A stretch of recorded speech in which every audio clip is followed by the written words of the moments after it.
Gandang hapon mga katracking. Dito kami na naman sa URC Mega DC, Barrio Maunong, Calamba City. Kanina pa kami rito, madaling araw. Ganito ang sitwasyon, napakaraming truck mga katracking. Sitwasyon oh.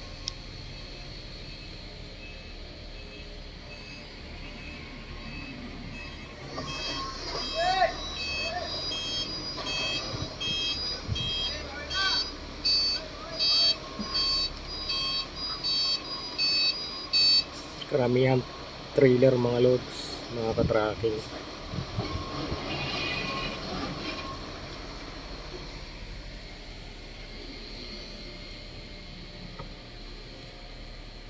Daming mga truck.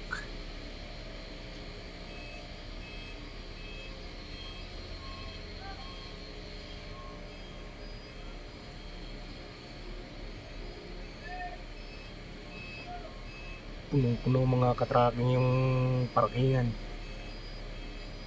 Kanina pagdating namin madaling araw, pang 167 kami mga katracking.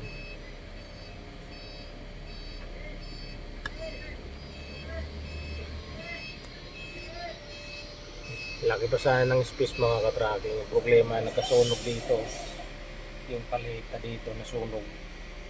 Nasa 3,000 paleta yung nasunog dyan.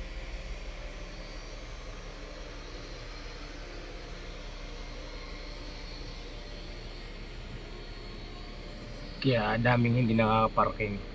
Yung may mga truck mga ka-tracking nandun pa sa isang warehouse na yun. Yung nandun na yan, warehouse na yan. RLX mga ka-tracking.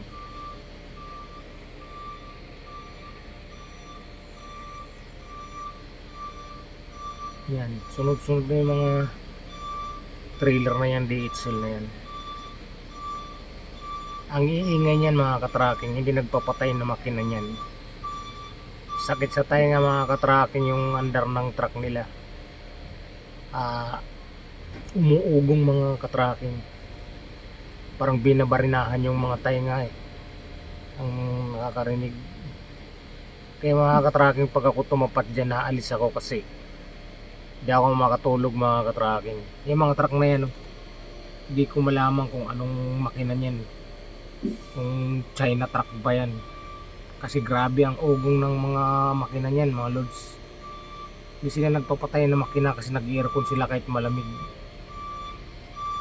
Hanggang ngayon na-under sila oh. Sakit sa tainga mga ka-tracking. Hindi sila, wala silang pakialam sa mga ibang naka-parking dito, no? Kung nakaka-istorbo ba sila o hindi. Yan yung mga DHL truck. Sakit sa tainga mga loads. Kagabi nandun ako sa kanila. Kanina madaling araw. Umalis ako mga loads kasi mga ka-tracking kasi ang sakit sa tainga talaga. Hindi ka makapahinga ng maayos kasi ang sakit sa tainga pakinggan.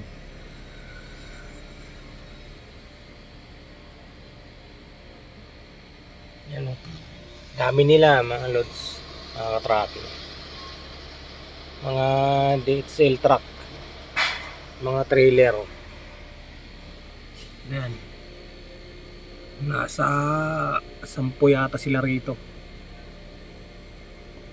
Nagre-reklamo mga ka-tracking yung mga katabi nila kasi magdamag sila mag-aircon. Ang lakas-lakas ng ugong ng makina ng truck nila, hindi makatulog yung iba nating mga ka-tracking.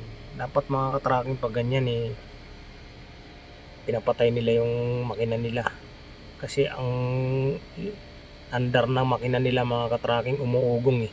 Sakit sa tainga, parang binabari na yung tainga mo. Yan mga ka-tracking. Ngayon nagpatay sila ngayon. Yung dalawang truck na lang nila ang buhay. Ari, mayroon pa ka rito mga lods oh. Ayan oh. Nasa likod ko, nasa tabi ko. Kaya sila ay nirereklamo ng mga katracking natin. Okay, shoutout naman mga katracking yung ano sa yung HPC Hauler Incorporated.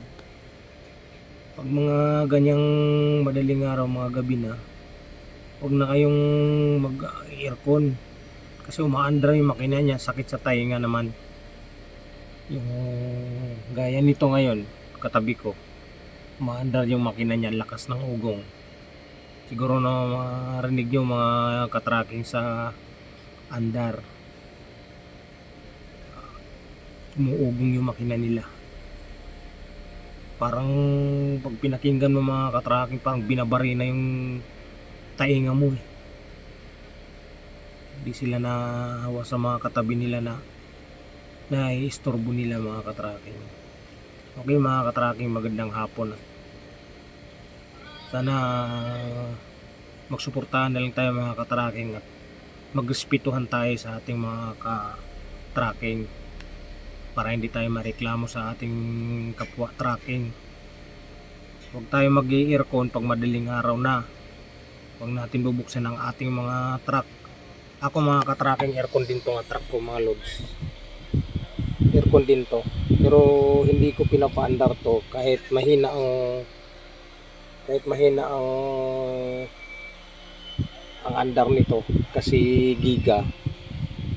Totoo lang, bago rin itong truck ko pero hindi ko pinapaandar to lalo pag madaling araw mga loads kasi nga nakakaya naman sa mga katabi natin mga ka-tracking na natutulog, nagpapahinga na umaandar truck natin, sa kanila hindi. Kawawa naman sila mga ka-tracking. Okay mga ka-tracking, sana nagustuhan nyo yung video ko at naway suportahan nyo ang aking YouTube channel, RC Tracking Vlog, at palayan tayo ng Panginoon. God bless mga ka-tracking. Ingat, mag-ingat tayo sa lahat ng oras mga ka-tracking.